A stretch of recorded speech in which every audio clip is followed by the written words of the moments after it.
Hello everyone, I cordially welcome you all to another video from the React tutorial series, and in this video we are going to discuss on useEffect hook in React. So without any delay, let's get started. So what are useEffect hook?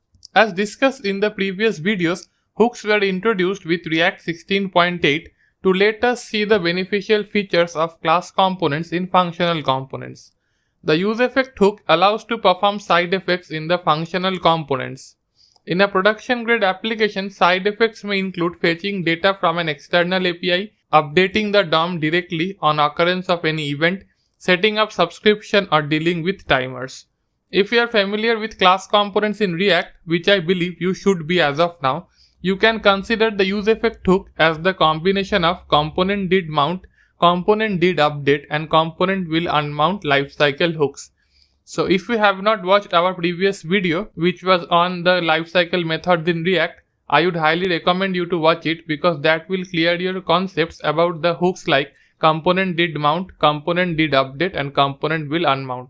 I will link the video in the description. useEffect hook was introduced in React with React version 16.8. It helped us to perform side effects, and when I talk about side effects, this means fetching data from an API, updating DOM, or setting up some subscriptions. Okay. So now let's understand how we write useEffect hook in React. So to use the useEffect hook in React, first of all we need to import this hook from the React library. Thereafter we need to write this hook. So the useEffect hook accepts two arguments. They are the function to perform and the dependency of the effect. The second argument, which is the dependency of the effect, is optional. The example, useEffect, within a pair of parentheses we write the function and the dependency. Okay. Now one thing we need to understand, the dependency in useEffect hook is very important. And why is it so? Because depending on the dependency which you pass to your useEffect hook, the useEffect hook decides how many times the code which is enclosed within it has to run. Okay. When no dependency passed, the code runs on every render. When empty array is passed, runs once on first render.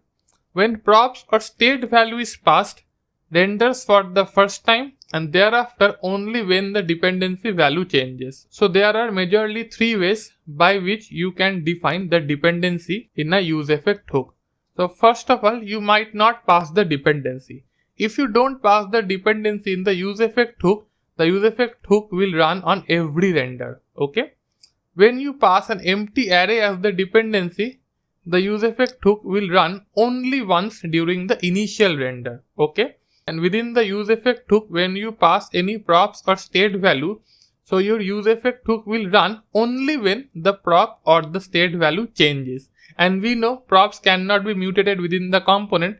So here we mean basically when the state value changes. Okay. So let's go to VS Code and understand by an example. Welcome to VS Code. So here we have created a counter component. So if you have watched our previous video on the useEffect hook, you will already be familiar with 90% of the code which you can see on my screen. But still also I will repeat it once more.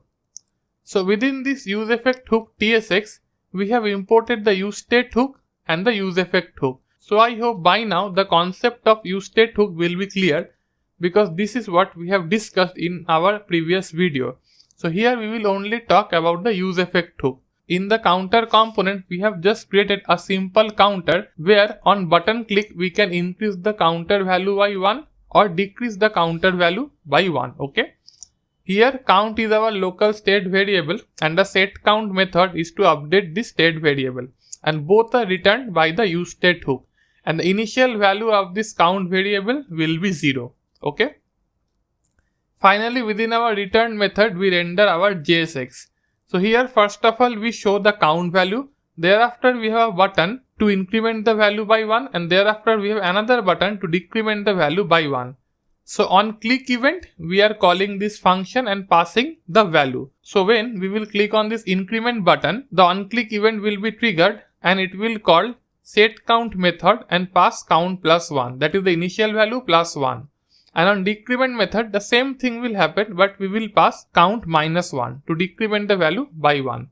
So this is what we have discussed in our previous video. Now let's understand how we use the useEffect hook in React. So here you can see I have defined three useEffect hooks, and 3 are a bit different. In the first useEffect hook, I have console.log runs only on first render because we pass an empty array as dependency.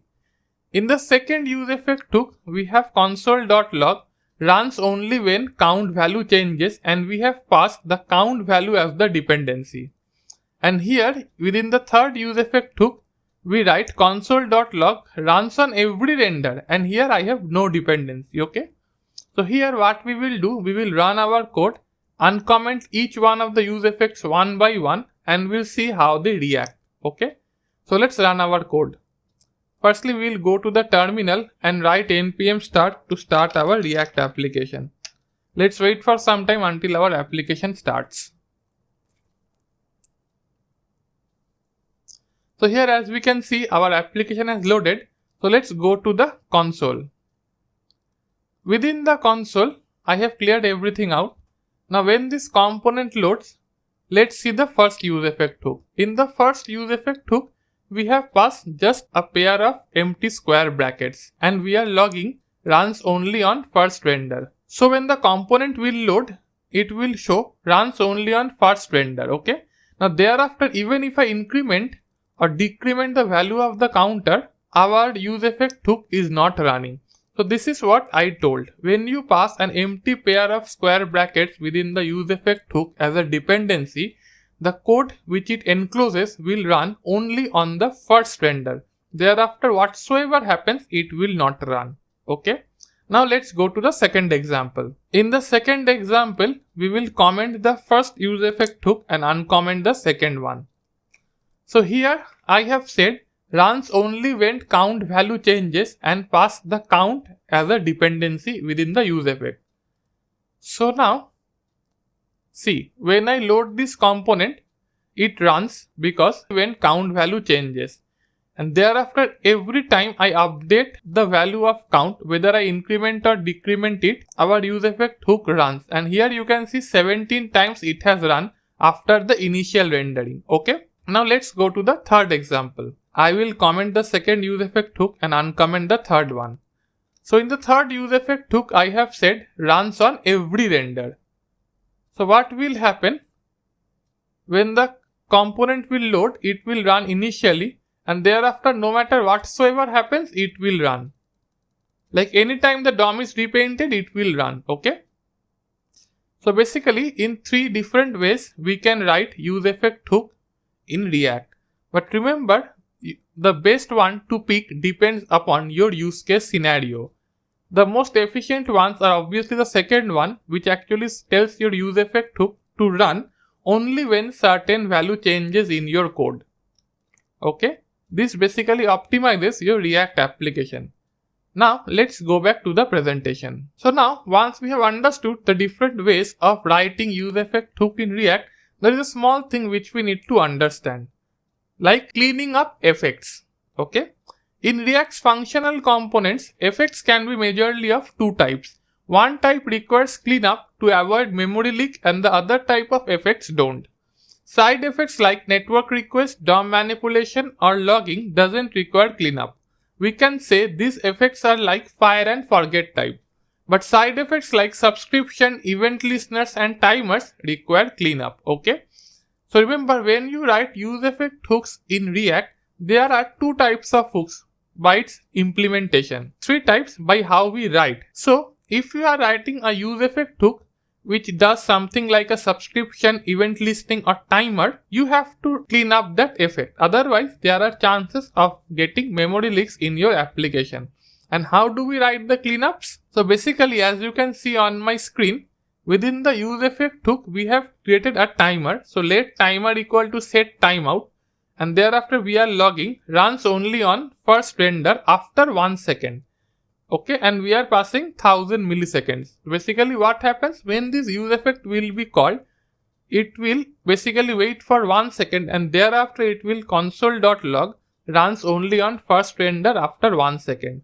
And here as you can see, I am passing a blank array, that is this timer will be set up only once in the initial render. If you don't clear this timer, what will happen? There will be chances of memory leak. So what we are doing and how do we clean up effects? Here we write return and within a callback function we write clear timeout timer. Basically, when this useEffect dies and the component unmounts, clear timeout will be called and this timer will be cleared from the memory, thus preventing memory leaks. Okay, I hope you liked this video. If you found this video informative, feel free to hit the like button and subscribe to our channel. We are going to bring more videos in the future. For any queries, doubts, suggestions or feedbacks, feel free to post them in the comment section. We are going to reply. So thank you for now. See you in the next video. Bye.